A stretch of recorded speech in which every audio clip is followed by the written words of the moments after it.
down to our last cabinet door. You should know if you plan on painting your cabinets in your kitchen or in your RV, just be ready. It's not a small undertaking. It takes a lot of work and a lot of coats, especially if it was a wood colored cabinet to begin with and it had a finish on it. You're gonna have to sand it well, put an oil-based primer on it, which is a pain in the butt to move around with a brush. But here we are, last one, so I'll just quickly go over my technique of painting cabinet doors. I've got a brush. I'll be doing this with a brush and a 4-inch hot dog roller. It's just a little sponge roller. It doesn't hold a lot of paint, so that's good. It's going to keep us from having too many runs, and it's going to give it a smoother finish than a nappier roller. Get a little bit on my brush.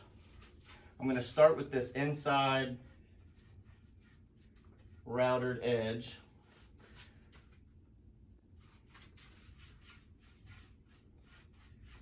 Going to give it a real generous amount in there. I'm not really smoothing it out a whole lot right now, just getting it applied.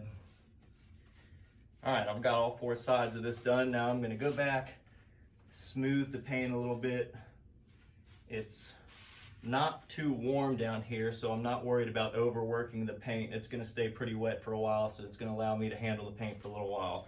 All right, now I've got it all smoothed out. Now, one of my biggest pet peeves in seeing someone painting any kind of door is in the corners, how the brush strokes look. I like the look of brush strokes. If you're going to be brushing it by hand, that is going to take longer than a sprayer, but if you're going to use a brush, do it the right way. When you get to these corners, you want to match these 45s with your brush strokes. So put your brush in there, in the corner, and pull the paint out.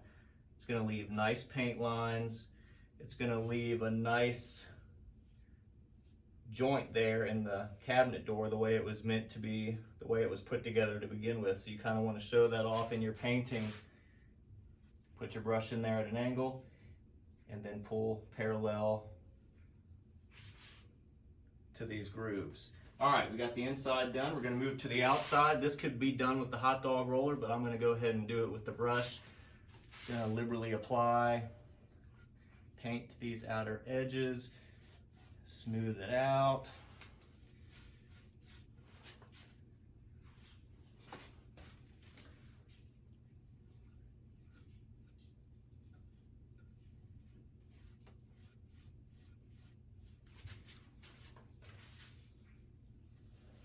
And one helpful tip, keep your hand in your pocket.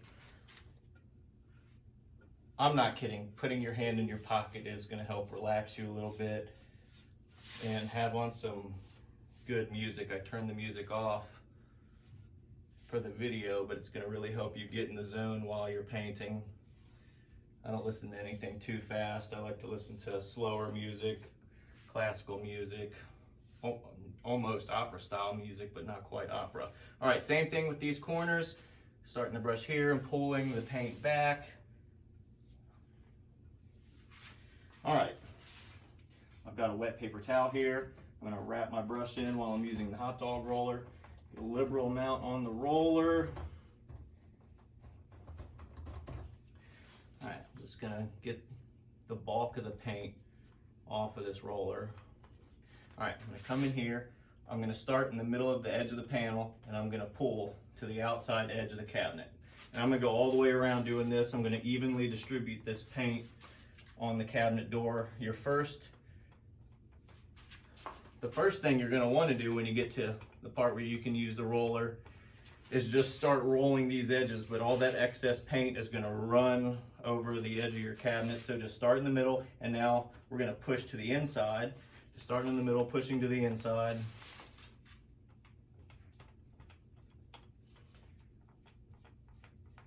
All right, now it's evenly distributed around the edge. I can go back, and it takes very little to get full coverage because I've already got the paint distributed on there, and I'm just giving it a nice even coverage. Now, I've still got a lot of paint left in this roller. I call it my reserves. The reserve is left in this roller, so I don't have to re-dip. If I re-dip, I'm going to be applying too much, but there's enough in here that if I just press the roller a little bit, I'll be able to squeeze a little bit of that reserve out. Now, don't go taking the roller clear off the edge. or to the edge just yet. Stay about a 1/2 inch, 1/4 inch off the edge until you've distributed the paint. Again, because that's just going to cause more runs. And then lightly, with very little pressure, work close to that edge, rolling parallel to the edges. Smooth out the paint.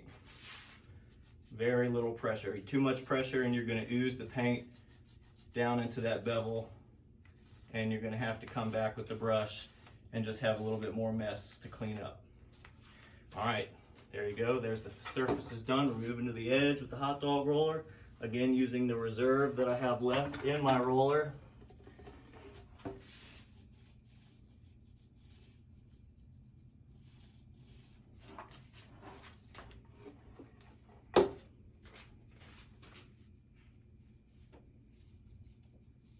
This door's a little, the sawbucks are getting in the way.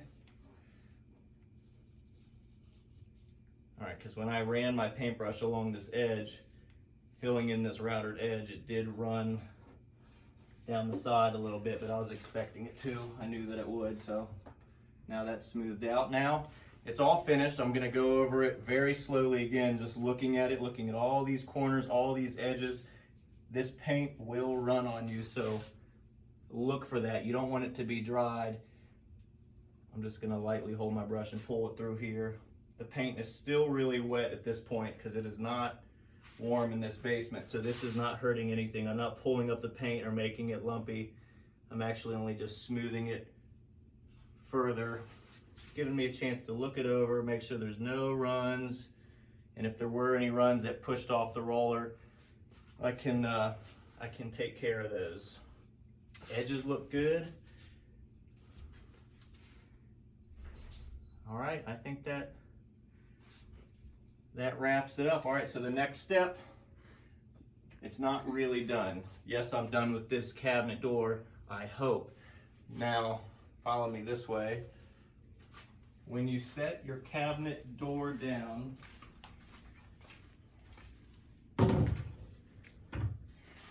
observe the last cabinet door that you just painted. Let's say it was this one. So I'm gonna look at this cabinet door again and make sure that while I was working on the last cabinet door that no runs developed during that time, because it can happen very easily. You look at the door, you look it over, and it looks great. Looks like you got really good coverage, but you may have had too much paint on there, and just a few minutes of not being around that door, not watching it, the corners can fill up, or down this edge, down this bevel, will start to have a run. So look at your previous door when you finish your last. Every time you finish a door, look at the previous or the previous 2 doors, so you can catch those things before it turns into a dried mess, and then you got to chip it out with a razor blade.